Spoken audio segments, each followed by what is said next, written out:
Kansai International Airport, Japan, an island of innovation. Kansai International Airport, built on an artificial island in Osaka Bay, is a stunning feat of engineering and design.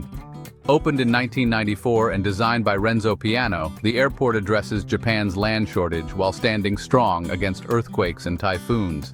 Its sleek, futuristic terminal, with a curved roof, blends beautifully with the surrounding sea. Resilience is at the core of Kansai's design. The airport is earthquake-resistant and constructed to endure powerful typhoons, ensuring smooth operations even during harsh weather conditions. Passenger experience is another highlight. The terminal's layout minimizes walking distances, making it easy to navigate. Open spaces and high ceilings allow natural light to flood in, creating a bright and airy atmosphere that enhances the travel experience. Architecturally, the wave-like roof is both striking and practical. It channels rainwater and resists strong winds, while extensive glass panels offer travelers panoramic views of the ocean. Sustainability is also a priority at Kansai. The airport features an advanced energy management system incorporating solar panels and rainwater harvesting to minimize its environmental impact.